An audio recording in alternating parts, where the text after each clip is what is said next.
Welcome to another Interstellar Modeler. In this video, we're going to check out Star Wars: The Galaxy's Edge.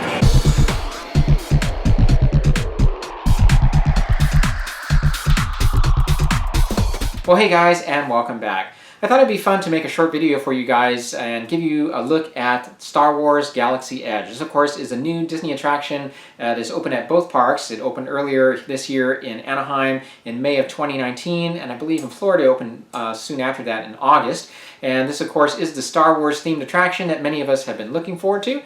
So before I dive into the video here, let me just give you a little background about the attraction. The attraction was first announced back in 2015, and it's pretty obvious as you walk around Galaxy's Edge that Disney spared no expense. The land is representative of a place called the Black Spire Outpost that is on a planet called Batuu. According to the backstory, the outpost is off the beaten path in the Outer Rim, and is therefore a place where you're likely to find scum and villainy.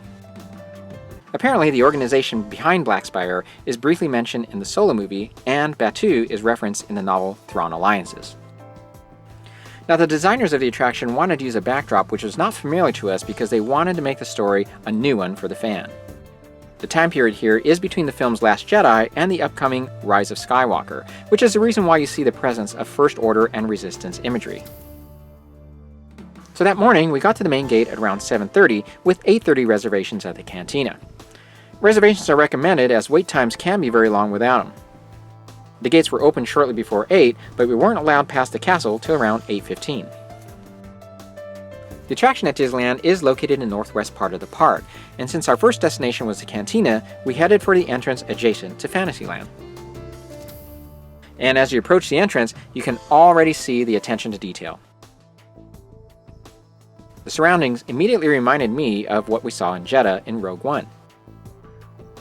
And check out the impressive full-size replica of Kylo Ren's ship as you enter. Our first stop was Olgas Cantina. Now, I'm unfamiliar with the character of Olga, but the story is that she's an elusive crime boss of Black Spire. The design of this cantina was based on a Ralph and Corey sketch. The reason it looks so empty is because our reservations were the first of the day. The menu here was limited, but did have breakfast items along with beverages such as coffee, and yep, blue milk. So this is blue milk, at least their version of blue milk. Tastes kind of weird. And now the centerpiece, the Millennium Falcon. Next up, the Millennium Falcon Smuggler's Ride. And of course, the first thing you notice is the full-size Millennium Falcon.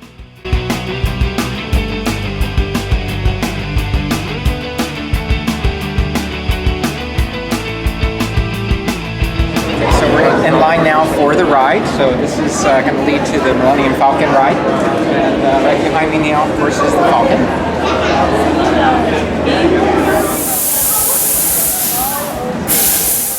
The line to enter first winds around the aft section of the Falcon, and then proceeds indoors to a large indoor room made to look like a hangar. There are various props and things to distract you as you wait, including this large piece in the center. The line then comes up to a viewing area where you can see the top of the Falcon and all of the surface details there.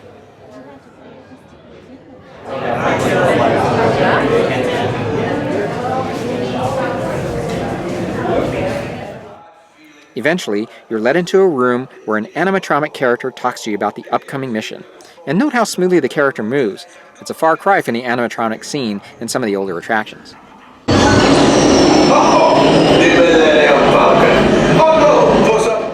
Before entering the cockpit, you're guided into a section resembling the interior of the Falcon and includes a chess table. You're actually encouraged to take pictures here as you wait. You're then led past this part and separated into groups. And by the way, if you have a group of 6, you'll occupy the entire cockpit. As soon as the ride is clear, you're then led into the cockpit and your adventure begins. The ride is essentially a high-tech simulator, and the experience lasts about a few minutes. And I have to caution you, if you're susceptible to motion sickness, this will probably affect you. The mission takes you through a bunch of different scenarios as the pilot and co-pilot fly the Falcon. You can press buttons, move levers, just as the narrator directs you to, while those behind you are instructed to fire the weapons of the ship. After the ride, we toured the rest of Galaxy's Edge, which includes a number of different shops where the Star Wars fans can go crazy buying all kinds of stuff. The first one we walked into is this one. It offers a variety of costumes and some small props.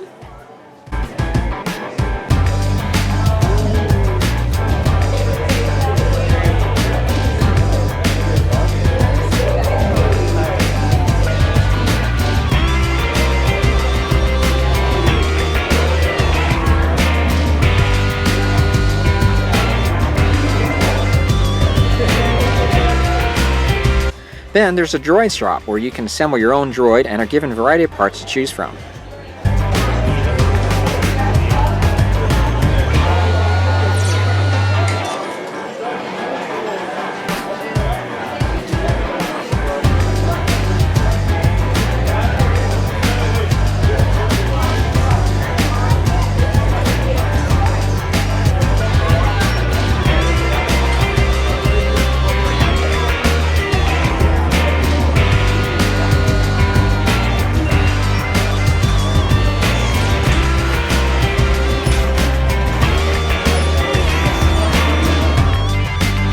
You can build your own lightsaber, although you're not allowed to go in and just observe. You have to buy the piece. This restaurant is called Ronto's Roasters.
As you proceed towards the exit, we see large replicas of Resistance X-Wing and A-Wings.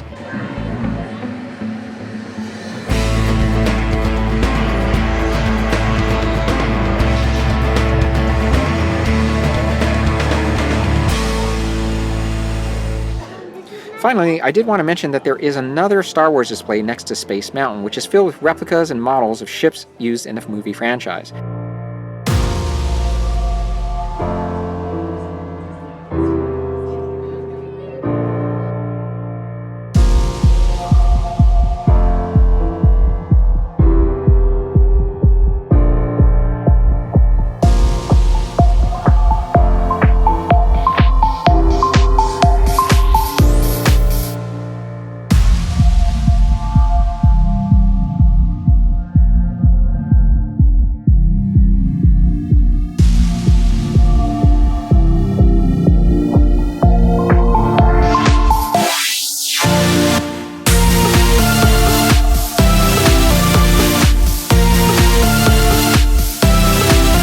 There are also different costumes on exhibit, as well as other displays outlining the history of Star Wars.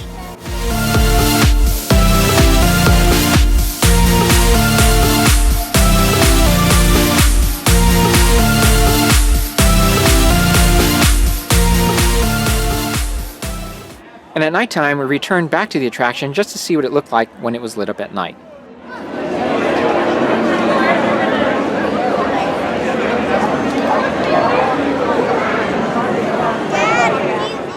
Well, I hope you guys enjoyed that look at a Galaxy's Edge, and before wrapping up the video, I thought I would make a few closing comments here. As I was putting the video together, I came across a few articles that talked about this underwhelming response that Disney has been getting regarding this attraction, and made me stop and think of how I would rate or critique my own experience, so I thought I would leave a few comments about that. So overall, I'd say it was a fun experience. I think the biggest positive here is the detailing. Disney went all out in usual fashion to make this look as real as possible.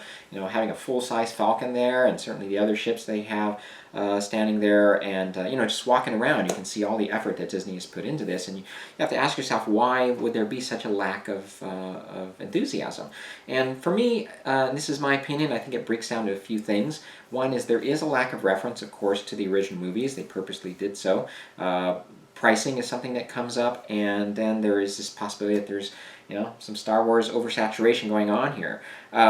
I would say that, I was personally disappointed that there was a lack of reference or imagery to the original movies. And I understand, again, this was purposely done, but I think it's that familiarity that is something that would help a fan feel totally immersed and connected. And I personally think really that's what made two attractions that come to mind succeed in this way. Those are the Harry Potter experience at Universal and the now defunct, unfortunately, experience that was in Vegas, that was the Star Trek experience. Both of those were completely based on things that we'd seen on screen. So whether you're walking through Diagon Alley or the Magic Shop or the Wand Shop or the Castle or at the Star Trek experience, it was being on the bridge of the Enterprise. I mean, what fan would not want to be there? And they even had an effect that simulated the transporter, which was really cool. And I think these familiar things really help a fan feel connected and make them leave feeling that they'd been as close as possible to being in those worlds. And, Galaxy's Edge was not designed that way. They designed this to, certainly looks like a Star Wars world, right? But this whole backdrop or backstory that, has no familiarity to us or anything that we'd seen with on screen. And furthermore, they've put this in a timeline that is in that in the new films, right, or related to the new films, right, between The Last Jedi and this Rise of Skywalker movie coming out.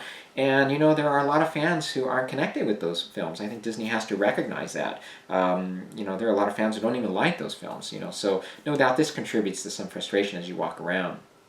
Or at least feel like there's something lacking anyway. Another thing that comes up frequently is pricing. It's expensive to get into a Disney park, and they did up the fees to get into the park after they opened the attraction. Now, they have been offering some discounts lately, no doubt to try to appease people or get them back into the park, but they did do that, and they also blocked off a lot of dates for season pass holders. Now, unless you have the upper tier pass, which is over $1,000, I think, there are a lot of dates that were blocked off, and no doubt that led to some frustration. And then there's this oversaturation of Star Wars, right? And when Disney took over the franchise, they had this grand plan to release a film frequently, one after the other, and we all know that The Last Jedi and Solo have both been met with mixed reactions, so no doubt this doesn't help things either. So hopefully now that the attraction's been open for a little bit, Disney will step back and reevaluate a few things and maybe retool a few things to create an experience that will appeal to a broader base of fans and just, make it overall a better attraction. So anyway, these are just my opinions. These are just observations from a fan. If you want to contribute to this, feel free to leave a comment below or contact me at interstellarmodeler@gmail.com. Thanks again for watching, and I'll see you in the next one. Take care.